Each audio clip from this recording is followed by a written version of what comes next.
And then now I am going to explain why this is urgent. First of all, of course, I'm going to talk about the human right. Of course, the act of the white people who are treat the black people and other race. We are not talking about the black people only, but in this case, the case that really really come to the public is the black life. There are the race in America, like Asian, Hispanic, black people, like Asian American also experience the same racism, and then it is really violent the human right. In human right, we are believed that all the people, no matter where they are, where they come from, no matter what their skin color, their gender identity, they are deserve to live, to establish, to develop themselves, to looking for a job, to build their family in peace, right? But when you are not concerned, pay your concern on this matter, like you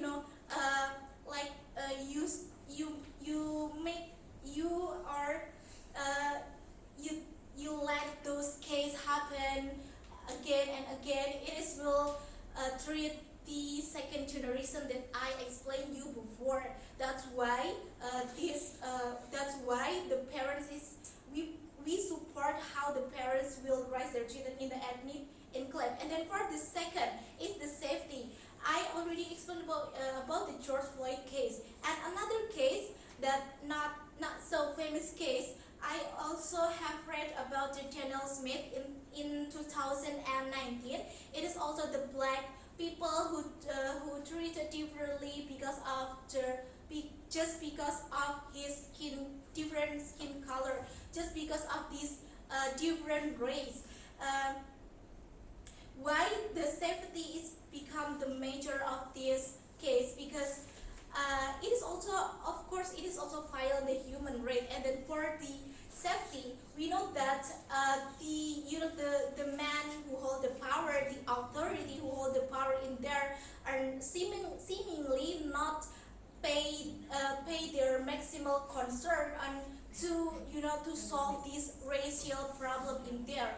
So that's why we propose this motion.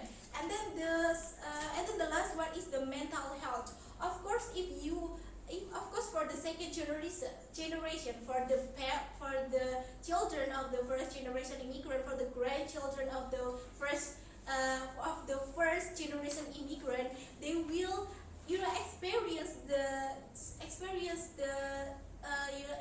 inequality treatment. They will experience the bullying and etc. Right? Because due to their different skin color or different race and anything. So I bring you the data from October 2014 about the study done by the two research center states, and the result of the study is 18% of all black children who use the internet have been negatively targeted. They have been experiencing the case of the stalking, the threats, and also the physical harm. And then also another 2% have suffered. Another 22% have suffered from less severe attacks, like name calling or being embarrassed in front of the public.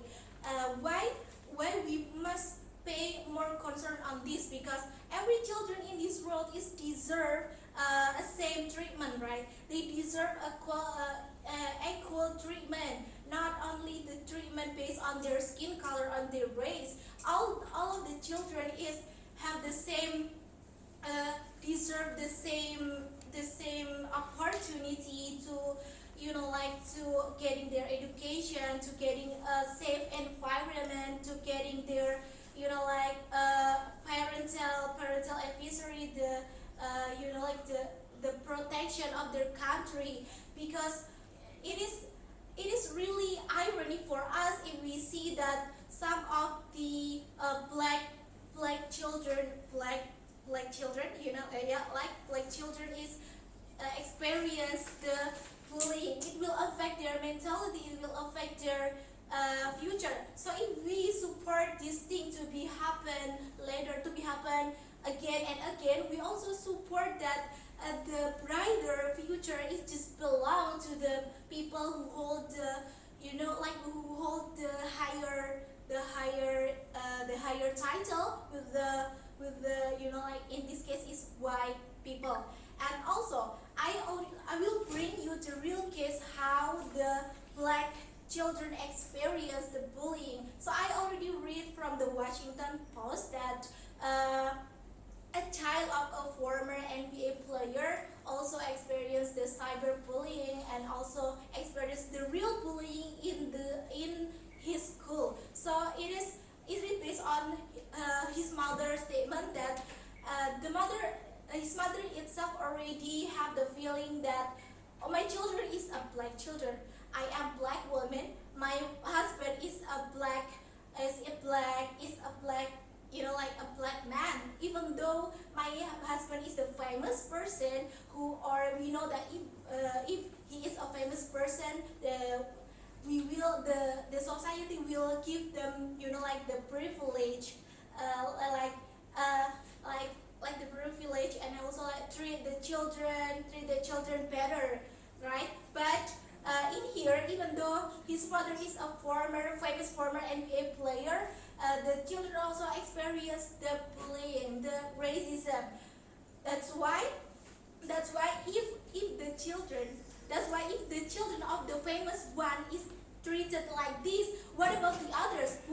Who about the others? That's why we highly propose this motion. Thank you. Okay, so I'm the first speaker. Okay, so we have 2 points clear here. First is also justify, and then second is urgency. So first we have to talk about the justify. In society, an ethnic enclave is a geographic area with high ethnic concentration, characteristic cultural identity, and economic activity. In example, in New York, we have the Little Italia, which is they celebrate their traditional holidays traditional, and then when Italian do everything, they do make general services or market setups and etc. So we clearly talk about the urgency why as the first generation immigrant parents, we are supporting our children to live in an ethnic enclave. First, we have 2 points. First is by providing a space for ethnic enclave, it's create potentially beneficial relation. Ethnic enclaves assist members in achieving economic mobility, which is mean that if they gather in when they set up the market, which is they don't have to go outside. So why they don't have to go outside? It's mean that just they do something wrong when they go outside. No, it's not like that. Enclaves create an alternative labor market also. So when they don't get a market in outside in their circle, they can create or they can join into their own society. So additionally, while the ethnic enclave theory was developed to expand immigrant incorporation into receiving society, it has also linked to immigration processes at large. A successful incorporation of immigrant has the potential to lower immigration costs for future immigrants. An example like what my first speaker said, and chain immigration. So it's mean after they create a market or they create some their corporation in their circle, when they have a new immigrant, they can also help them in the future. So it's like say that I don't have any jobs and I'm an immigrant, but when you have an ethnic enclave, you can come to your ethnic enclave and then you can join, or you can it's like you propose for a job in your own, so you don't need to worry about the discriminate at all. And second is by increased employment opportunity. Of course, absolutely, after you join into your ethnic enclave opportunity, you make employments get higher, and it also increases absolutely. It's also facilitating upwards mobility ethnics. It helps explain the success of some immigrant group. So after we talk about let's say in American, it's like in Italian in New York, like my first example before. After there is newcomer from Italian also, and then they join into the United States, and then they say, oh, the Italian in New York, they get successful after they create some ethnic enclave and they want to join another. But you don't live in New York. What you have to do? You have to create a new one. Maybe when you live in California, it's okay. Or maybe you live in another United States country. There are a lot of parts in United States country. So you can. It's like the example to another ethnic enclave. The immediate economic and social advantage associated with membership in an ethnic enclave. So it means that ethnic enclave is not only one ethnic enclave in a country. No, it's not. Basically, not like that. After you create first, we have talked about the ethnic enclave. They have been for about maybe 1 or 200 or maybe many years ago. But somehow after they create the new one, they become a role model to another ethnic enclave.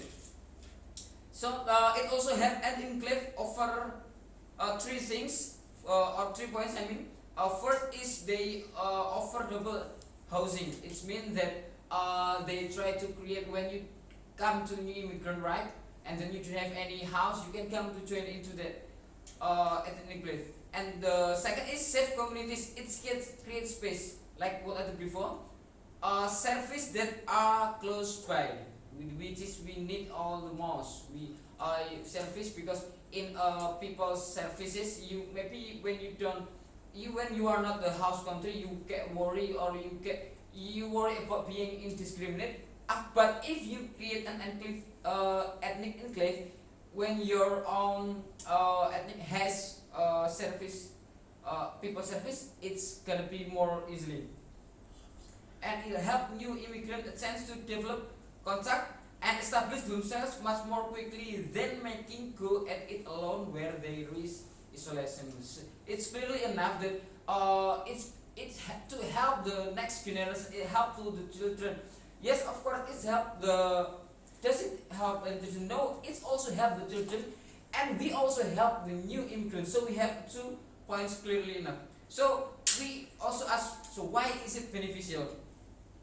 Why is it beneficial? We have 2 reasons clearly. First is of course like my first speaker said that we talk about the race discrimination, and also it's going to be linked into high blood pressure like George Floyd itself, because it associated with less racism and discrimination, more social cohesion and strong social support networks like what I have explained before. So ethnic enclave is really supported in white country. So the points are that we are choosing to live in our own ethnic enclave. Does it make any threats to the house country? No. We have to think before. You may think that if we have such like that, first is a trait, and the second is spreaded division. No, we don't do like that. We just make on ourselves. So we talk about do we really want and why we need it the most in an place. First, 3 points as the conclusion. As the first lesson, we create unhealthy. It means that we create our society. Doesn't mean we spread it with other division. No, we don't have. And 2, support the next generation. And 3, take care of it. So it means that the problems are clearly enough. So we are going to choose that we this house as generation immigrant parents are of color, predominantly white country, would choose to live and raise children in an ethnic enclave. And that's all. Thank you.